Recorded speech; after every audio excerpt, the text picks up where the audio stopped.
Finally, the partner nodded slowly. "That's all I needed to hear," he said. They shook hands. No pressure.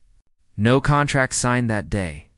Just understanding. Back at the main office, word spread that the issue had been handled. People expected tension. Instead, they felt relief. The deal held, not because someone forced it, but because people chose it. As weeks went on, the story of the man who waited outside continued to shape behavior.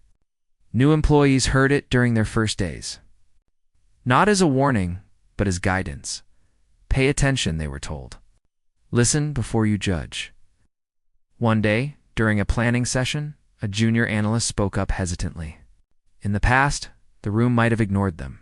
This time, people paused and listened. The idea wasn't perfect, but it sparked something better. The man noticed the shift and said nothing. Some changes did not need words. Later that evening, he stayed behind after everyone left. The office lights were dim. The city outside glowed softly through the windows. He stood by the same hallway where he had once been asked to wait. He remembered the feeling clearly. Not anger, not shame, just awareness. That moment had shown him something valuable. Not just about others, but about himself. About how much patience he had gained over the years. He thought about earlier days, when he might have spoken up immediately, demanded recognition, corrected the mistake on the spot. He understood now why he hadn't. Waiting had given him information. A few days later, a new challenge arrived. This one came quietly, hidden inside a routine update. Costs were slowly increasing. Nothing alarming yet, but enough to matter. The man called a small meeting. No large room. No long table. Just a few people who were directly involved. He laid out the numbers and asked a simple question. What's causing this? At first, the answers were unclear. Then someone admitted they had approved a change without fully reviewing the impact. Another admitted they followed along without questioning it.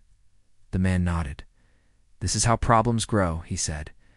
Not from bad intentions. From silence. They adjusted the plan. The issue was solved before it became serious. After the meeting, one of the team members stayed behind. I'm glad you noticed, they said. Most people wouldn't have. The man smiled slightly. Most people are busy trying to look certain, he replied. I'm more interested in being accurate. Outside of work, life continued quietly. He kept his routine simple. Morning walks, short calls, evenings spent reading or thinking. He did not speak publicly about the deal. He did not give interviews. Success, to him, did not need an audience. One weekend, he received a call from someone new, asking for advice. They had heard about his way of handling things. I don't know if I'm ready, the voice on the phone said. The man replied gently. Readiness isn't about confidence. It's about honesty. If you can be honest about what you don't know, you're closer than you think. The call ended with thanks. Back at the office, another review meeting took place. This time, the room felt different from all the others. Lighter. Not because things were easy, but because people trusted the process. The numbers were strong. The risks were known.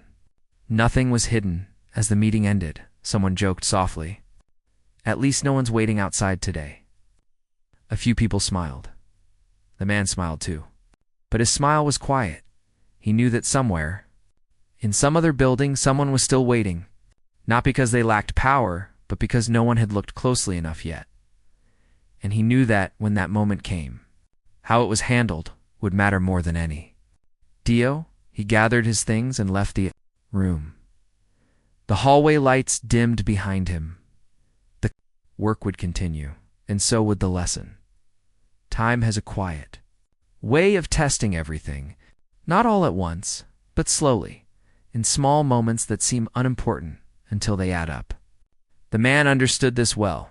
He had seen strong plans fail because people stopped paying attention, and simple ideas succeed because people stayed honest. Another year passed. The deal was no longer new. It had settled into daily work, reviews, and small adjustments.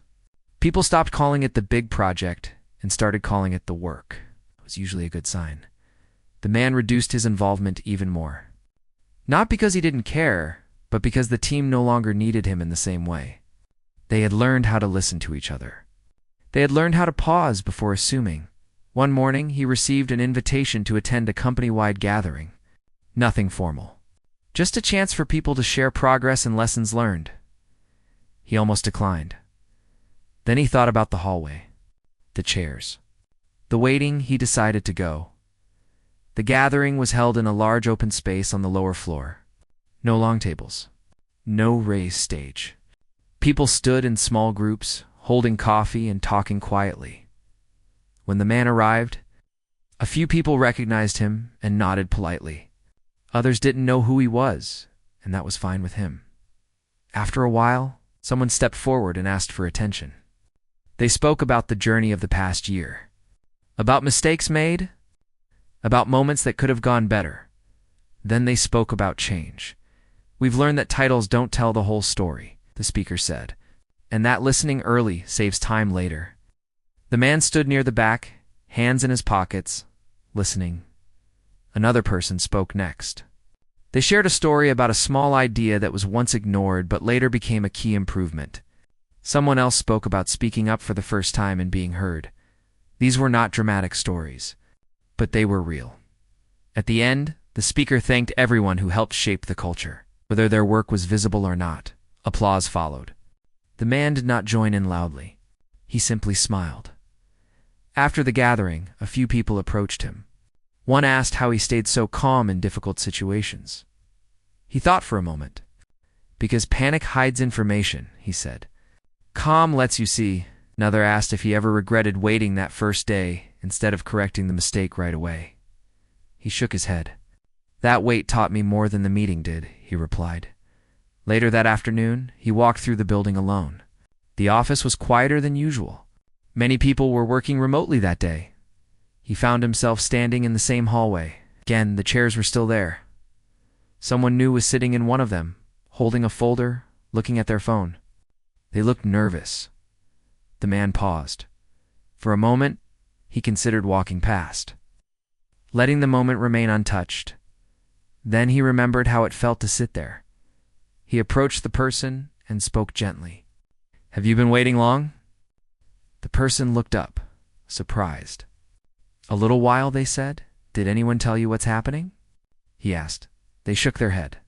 The man nodded. "I'll check for you." He walked to the reception desk and spoke quietly. A few minutes later, someone came out to greet the waiting person and invited them. Inside, the hallway felt lighter. The man did not stay to watch. He walked away. That small moment mattered to him more than any meeting. Later that week, he packed his things for a short trip. Another project was calling for attention. Another city. Another building. Before leaving, he sent a short message to the team. "Keep asking questions," it read, "and keep listening." On the plane, he looked out the window as the city grew smaller. He thought about how many stories like his were happening every day. Quiet moments where respect could change everything. He did not see himself as special. He had simply learned to wait when others rushed, to speak when it mattered. When the plane landed, he stepped into another busy terminal. People hurried past him, each focused on their own destination. Somewhere in that crowd, someone would be judged too quickly. Somewhere else, someone would be ignored, and somewhere, someone would choose to pause instead. That choice would matter. The man adjusted his bag, walked forward. The lesson continued, not as a story people told, but as a way people slowly learned to live. The building stood tall and shiny in the middle of the business district, made of glass and steel, reflecting the busy city around it. People walked in and out with fast steps, holding phones, files, and coffee cups. Inside, everything smelled clean and new, like polished floors and fresh air. It was the kind of place where important decisions were made every day. That morning, a man arrived a few minutes early. He was not in a rush. He walked calmly, wearing simple, neat clothes. Nothing about him looked flashy. No loud watch, no designer suit, no bold confidence that demanded attention. He carried only a thin folder under his arm. His shoes were clean, but plain. His face was relaxed, almost unreadable. When he stepped into the lobby, The security desk barely noticed him at first. The guard glanced up, scanned him quickly, and asked for his name and purpose. The man answered politely and clearly. He said he had a meeting upstairs. The guard checked the list, nodded, and handed him a visitor badge. No smile, no questions. Just routine. The man thanked him and walked toward the elevators. As he waited, others joined him. A group of sharply dressed executives laughed loudly, talking about numbers and deadlines. They did not look at him. To them, he blended into the background, like part of the building itself. When the elevator doors opened, everyone stepped in. The executives pressed the higher floors. The man pressed the same one. Still, no one spoke to him. The ride was quiet except for phone notifications and low whispers. On the top floor, the doors opened to a wide hallway with soft lighting and thick carpet. Framed awards and company achievements lined the walls. At the far end was a large conference room with glass doors. Inside, people were already gathering. The man walked toward the reception desk near the conference room. A woman behind the desk looked up, her eyes quickly scanning him from head to toe. Her smile was professional but distant. "Can I help you?" she asked. "Yes," he said calmly. "I'm here for the meeting." She checked her computer, typing quickly. Her eyebrows tightened slightly. She looked at the list again, then back at him. "Who are you with?" she asked. He answered simply, giving the name of the company connected to the deal. Her expression changed, but not in a good way. It was not surprise. It was doubt. "Oh," she said. "The meeting is already starting. You can wait outside for now." He nodded without question. "That's fine," he said. She pointed toward a row of chairs along the wall, just outside the conference room. "Please have a seat there." He walked over and sat down quietly. The glass wall allowed him to see inside the room clearly. Inside, several people were standing, shaking hands, placing folders on the table. Their voices were confident, their movements sharp. No one looked his way. The door closed. From his chair, he could hear parts of the conversation. Not every word, but enough to understand the mood. The people inside spoke with certainty, as if everything was already decided. They laughed at small jokes. Someone mentioned how long the deal had taken to reach this stage. Another spoke about how this meeting would finally seal everything. The man leaned back slightly, resting his hands on his knees. His face showed no anger, no impatience. He looked relaxed, as if waiting was something he was used to. A few minutes passed. An assistant walked out of the conference room, holding a tablet. She almost bumped into him, then stopped. "Oh, sorry," she said quickly. Her eyes moved to his visitor badge. "Are you waiting for someone?" "Yes," he replied. She nodded, already distracted, and rushed away without another word. Time moved slowly. People passed by, some glancing at him briefly, others not at all. To them, he looked like someone who did not matter. Maybe a junior staff member, maybe a messenger. Definitely not someone important. Inside the room, the discussion grew louder. Words like valuation, risk, and final approval floated through the glass. The man listened without reacting. His eyes followed the movement inside, noting who spoke the most and who stayed quiet. At one point, a man inside raised his voice slightly, sounding confident. He spoke as if the deal was already his. Others nodded in agreement. Outside, the man waiting adjusted his seat and crossed one leg over the other. He did not check his phone. He did not fidget. He simply waited. The receptionist glanced at him once more, then looked away. In her mind, he was already placed in a category. Not urgent, not important. As more time passed, the meeting inside seemed to slow down. The laughter faded. Voices became more serious. A pause followed, then quiet murmurs. Something was missing. The man outside could sense the shift. He had seen it many times before. Meetings often started with confidence, then slowly ran into reality. Inside, someone asked a question. Another replied with uncertainty. Papers were flipped. A chair scraped the floor. The man remained still. Eventually, the conference room door opened slightly. One of the executives stepped out, looking tense. He scanned the hallway, his eyes passing over the man sitting there without stopping. He walked straight to the reception desk. "Have we heard back yet?" he asked quietly but sharply. The receptionist shook her head. "Not yet." He sighed and ran a hand through his hair. "We can't move forward without that confirmation." He turned and walked back into the room. Closing the door again, the man outside heard every word. He knew exactly what confirmation they were waiting for. Still, he stayed seated. A few moments later, his phone vibrated softly in his pocket. He took it out, glanced at the screen, and read the message. His expression did not change. He placed the phone back and continued waiting. From the outside, it looked like nothing was happening. Just a man sitting in a chair being ignored. But inside, everything was slowly coming to a stop. The voices in the conference room rose again, this time with frustration.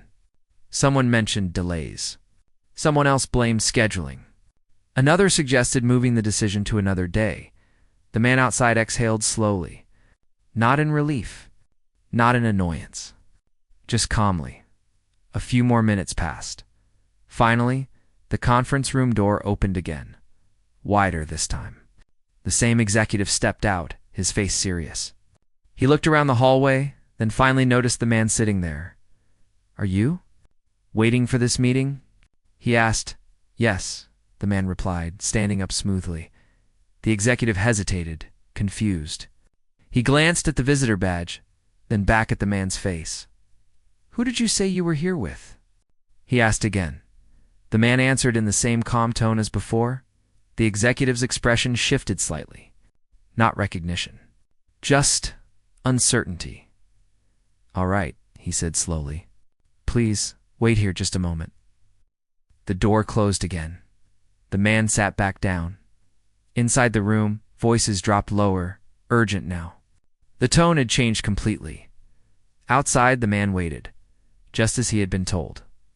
And still, no one truly knew who he was. Not yet. The door closed again, and the hallway became quiet. The soft hum of the air system filled the space. The man sat back down in the same chair, placing his folder neatly beside him. Nothing about his body language showed stress or pride. He looked like someone waiting for a delayed flight. Patient and unbothered. Inside the conference room, the mood had changed. The confidence that filled the room earlier had thinned. Voices were lower now, sharper. Someone tapped a pen against the table again and again. Another leaned back in their chair, arms crossed. Staring at the ceiling, one of the executives checked his watch and frowned. "We can't keep circling this," he said. "Without final clearance, none of this matters." Another replied, "The clearance will come. It always does." "But it hasn't," someone else said. "And we're already over time." The words slipped through the glass wall, faint but clear enough. The man outside heard them all. He knew how meetings like this worked. He had sat in many rooms like this before, though rarely on the other side of the door. He looked down the hallway. A cleaner pushed a cart slowly, not paying him any attention. The receptionist typed on her keyboard, stopping now and then to answer calls. Life moved on around him. Inside the room, a screen lit up with charts and numbers. Someone pointed at a figure and shook their head. "This part doesn't work without approval," they said. A short silence followed. "Can we get them on the phone?" Someone asked. Another voice replied, "We've tried." The man outside shifted slightly in his seat. He remembered the early days, long before this building, before these polished tables and confident voices. Back then, meetings were held in borrowed rooms with folding chairs. Decisions were slower, harder, and more personal. People listened more carefully then. A memory crossed his mind, but he pushed it aside. This was not the time for the past. Inside, frustration continued to grow. Someone stood up and paced near the window. Another flipped through papers loudly as if noise might solve the problem. Outside, the man remained still. The receptionist glanced toward him again. This time, her look held mild curiosity. He had been sitting there longer than most visitors. Still, she said nothing. Minutes passed. Inside the room, someone suggested delaying the deal. The idea was met with resistance. We've invested too much to pause now, one voice said. And we risk losing everything if we rush, another replied. The man outside closed his eyes for a brief moment, then opened them again. He knew the risk well. He had taken it when no one else would. That was why this deal existed at all. The conference room door opened suddenly. A different executive stepped out this time, holding a phone. He paced a few steps away from the room, speaking in a low voice. Yes, I understand. No, they're asking for confirmation now. I know. He stopped pacing and stared at the floor. We can't move forward without it. The call ended. He looked up and noticed the man sitting nearby. Their eyes met briefly. The executive looked away first. The man offered a small, polite nod. Nothing more. The executive returned to the room, closing the door with more force than before. Inside, voices rose again. This is getting embarrassing, someone said. We told them everything was set, another replied. The man outside heard the word embarrassing and almost smiled. But he didn't. He understood pride. He also understood how quickly it could cloud judgment. His phone vibrated again. This time he took it out and typed a short reply. Just a few words. He placed the phone back into his pocket. Inside the room, a phone rang. Someone answered it. The room fell silent. The man outside leaned back slightly. A voice inside said, Yes. He's here. There was a pause. No, he hasn't joined us yet. Another pause, longer this time. Understood. The call ended. Murmurs filled the room. Chairs shifted. Papers were gathered. The receptionist's phone rang. She answered, listened, then looked toward the man waiting. Sir, she said, standing up. Her tone had changed. They're asking for you inside. The man stood calmly, picked up his folder, and walked toward the conference room. There was no rush in his steps. No sign of victory or satisfaction. As he reached the door, it opened. The room fell quiet. Every face turned toward him. Some looked confused, some curious, some slightly annoyed. He stepped inside and closed the door behind him. For a moment, no one spoke. Please, one of the executives said, gesturing to an empty chair near the end of the table. Have a seat. The man nodded and sat down. He placed his folder on the table, but did not open it. Someone cleared their throat. We were told you're connected to the final approval, they said carefully. Yes, the man replied. That single word shifted the air in the room. Questions followed, one after another. Who sent him? Why he wasn't introduced earlier? Why the delay? He answered simply. He did not accuse. He did not defend. He spoke clearly, choosing his words with care. As he spoke, some of the executives exchanged looks. Others leaned forward, listening more closely than they had all day. He pointed out a small detail in the proposal that had been overlooked. Then another, and another. Each point was accurate. Each one mattered. The confidence in the room slowly changed shape. It became quieter, more focused. One executive asked, How do you know this? The man looked at him calmly.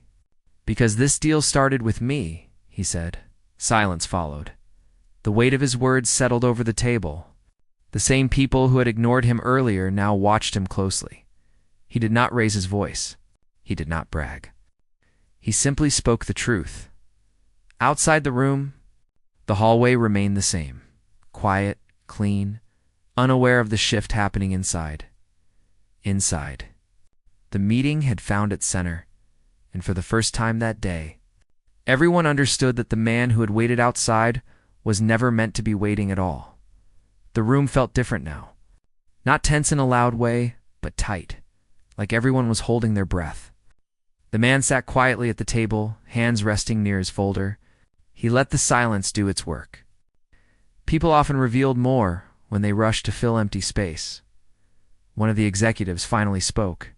So, what exactly is your role here? His voice was careful, almost polite. Nothing like the confidence he had earlier. The man looked around the table before answering. He did not rush. My role, he said, is to decide whether this deal moves forward or not.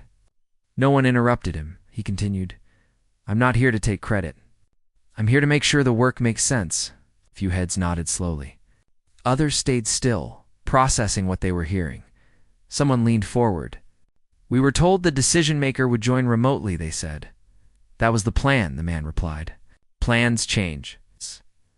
The answer was simple, but it carried weight. He opened his folder for the first time. Inside were a few papers, neatly organized. No thick stacks.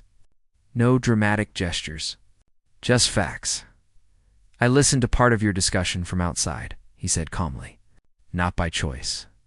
That's where I was asked to wait. An uncomfortable pause followed. A few people avoided eye contact. I heard strong ideas, he continued.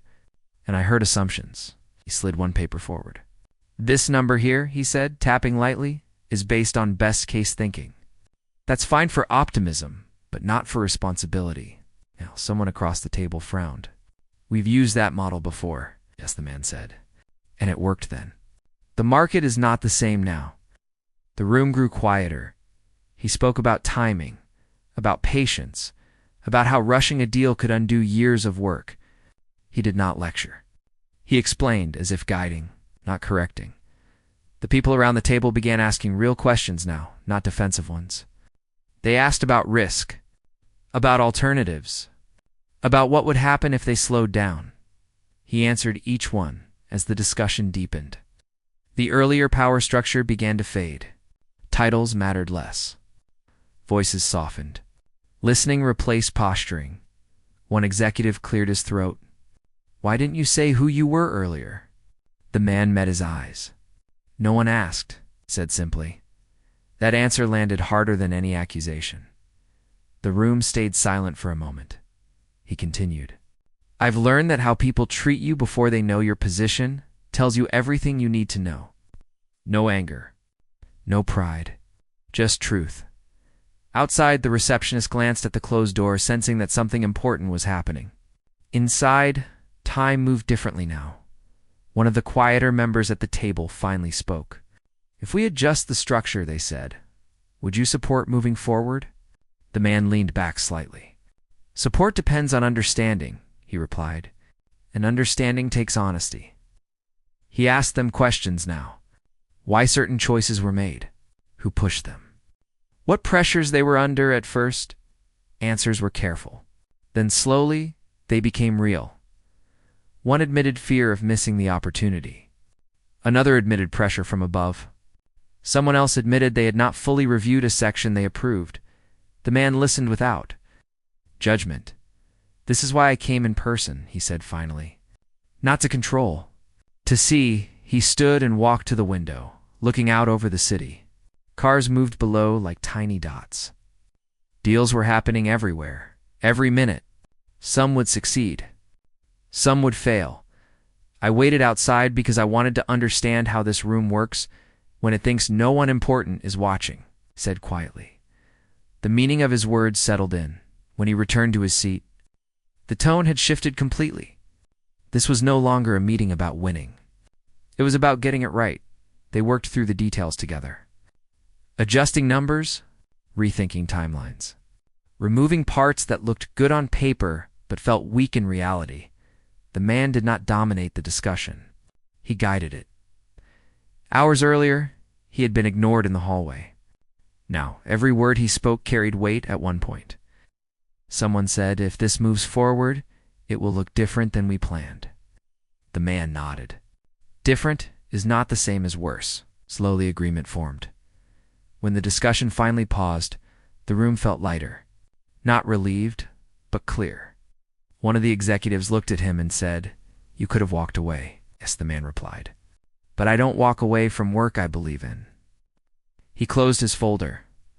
I'll need time to review the revised plan, he said. But today showed me something important. What's that? Someone asked. That this deal deserves a chance, he said. No applause followed.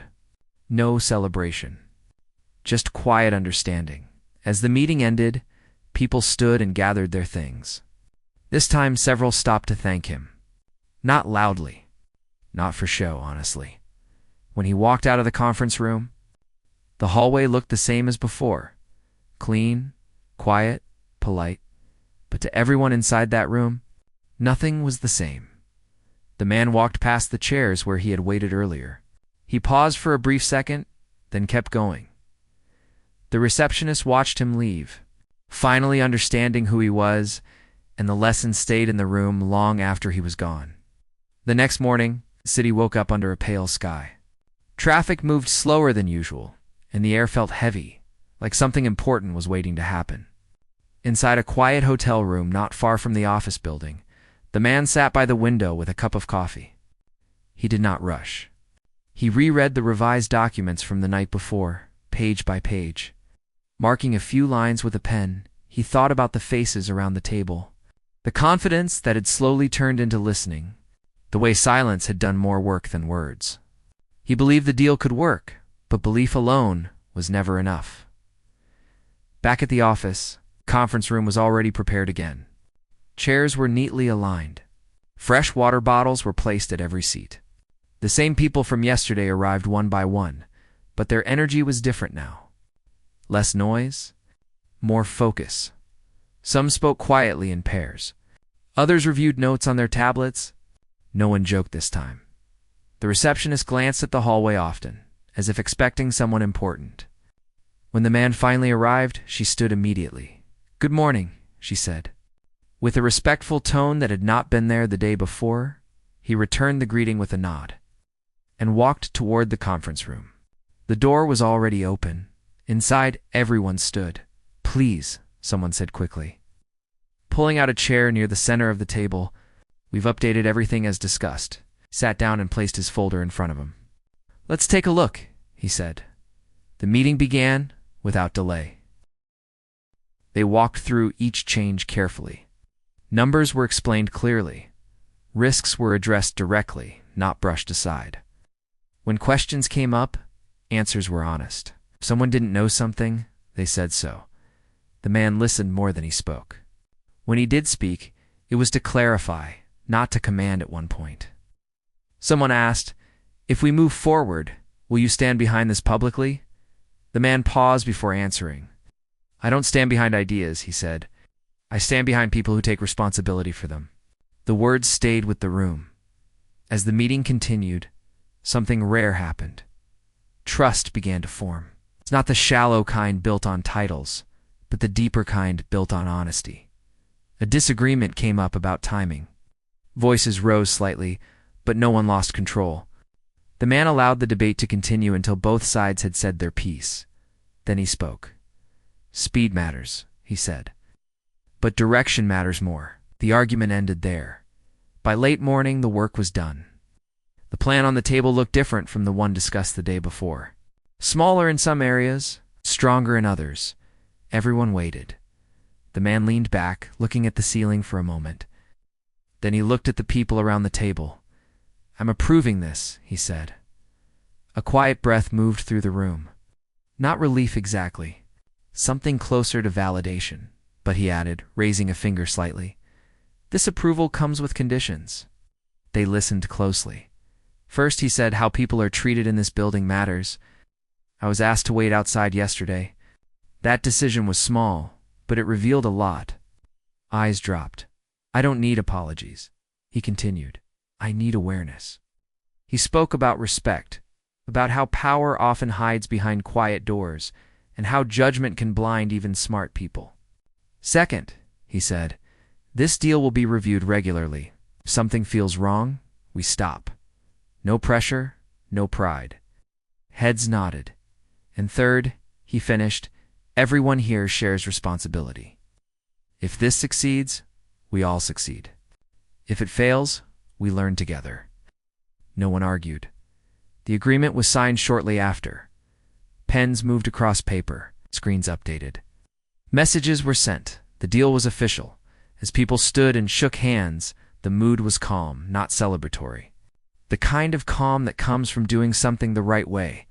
One of the executives approached the man as others left the room. "I owe you an apology," he said quietly. The man shook his head. "You owe yourself reflection," he replied. "That's more valuable." They exchanged a brief smile. When the man stepped out into the hallway, the chairs along the wall were empty. The place where he had waited was clean, untouched. He walked past it without stopping in the lobby downstairs. The security guard from the day before recognized him. "Good luck with your meeting," the guard said, not knowing the meeting was already over. "Thank you," the man replied sincerely. Outside, the city moved as always. People hurried past, each carrying their own story, their own quiet power. The man blended into the crowd once again. No cameras, no announcements. But inside the building, something had changed. The next few weeks brought long days and careful work. Updates were sent, reviews were held. The deal faced challenges, but it held. Each time a decision was needed, the room remembered the man who had waited outside. And each time, they listened a little more closely than before. Not because of fear, but because they had learned something real, that power does not always arrive loudly. Sometimes it sits quietly in a hallway, waiting to be invited in. Weeks passed, then months. The deal moved forward step by step, not fast, not slow, but steady. Reports came in regularly. Some days were smooth. Other days brought problems that needed long calls and careful thinking. Nothing about it was easy, but it was honest work. The man stayed involved, though not always visible. He joined some meetings, skipped others, and read everything that mattered. He asked questions when something felt unclear. When things went well, he stayed quiet. When things went wrong, he showed up. People in the building noticed the change. Meetings felt different now. There was less showing off, less rushing to speak first. People listened more. Junior staff were invited to share ideas. Assistants were thanked instead of ignored. It was not perfect, but it was better. One afternoon, the man returned to the office building for a scheduled review. The lobby looked the same as before, but it felt different to him now. Or maybe it felt the same, and he had changed. The security guard smiled when he saw him. "Good to see you again," the guard said. "Good to be back," the man replied. As he waited for the elevator, a young employee stood beside him, nervously checking their phone. After a moment, the employee spoke. "Excuse me," they said. "You were here a while back, right, for that big deal?" The man nodded. "I heard about what happened," the employee continued. "About you being asked to wait outside." The man smiled slightly. "Did you?" "Yes," the employee said. "People still talk about it." The elevator arrived, and they stepped inside. "Why didn't you say anything?" the employee asked. "I mean, you could have stopped it right away." The man thought for a moment. "Because sometimes," he said, "people learn more from their own actions than from being corrected." The employee nodded slowly, as if holding on to that thought. Upstairs, the review meeting went smoothly. The numbers were solid. The risks were managed. The plan held strong. At the end, someone asked, "Looking back, would you change anything?" The man looked around the table. "I would change how long it took us to listen to each other," he said. After the meeting, as people packed up, one of the executives from the first day approached him again. "I still think about that morning," the executive said, "about how easily we judged." The man nodded. "Most people do it without realizing." I try to catch myself now," the executive said. Oh. "Ask questions instead of making assumptions." "That's all anyone can do," the man replied. He left the building a little later, walking the same path he had taken months earlier. The chairs along the hallway were still there. Different people sat in them now, waiting for their turn. He paused for a brief moment, then continued walking. Outside, the city air felt lighter. He checked his phone and saw a message from a partner in another country asking about a new opportunity. He smiled and typed a short reply. The story of the meeting slowly became something people shared with new employees. Not as gossip, but as a lesson, a reminder. Don't assume, they would say, and don't ignore the quiet ones. The deal itself eventually became just another success on a long list. Numbers were reported, charts were shared, and something else replaced it. But the moment stayed. It stayed with the receptionist, who now greeted every visitor with the same respect. It stayed with the executives, who remembered how close they had come to losing everything because of pride. It stayed with the young employee in the elevator who carried that lesson into every meeting afterward. And it stayed with the man, not as a victory, but as a reminder of why he worked the way he did. One evening, long after the deal had settled, He sat alone at a small table, reviewing notes for another project. The room was quiet, no titles, no badges, just work. He thought about how often people were asked to wait outside in life, not just in offices, but in conversations, decisions, and opportunities. He closed his notebook and stood up. Tomorrow, there would be another meeting. Another hallway, another chance to choose respect over assumption. The world would keep moving, and somewhere, someone would be waiting quietly, holding more power than anyone realized. Not because they demanded it, but because they had earned it. The months that followed brought new challenges, the kind that don't announce themselves loudly. Small issues appeared first. A delayed report, a supplier asking for changes, a quiet disagreement between teams that could have grown into something bigger if ignored. The man paid attention to these details. He believed small cracks showed where pressure would build later. He asked questions early, sometimes uncomfortable ones. Not to blame anyone, but to understand what was really happening. People were still getting used to his way of working. He did not demand long speeches, did not care for impressive words. He cared about clarity. When someone explained a problem honestly, he listened. When someone avoided responsibility, he noticed. One afternoon, a message arrived late in the day. It was short but serious. Key partner was unsure about continuing. The number still worked, but trust had weakened.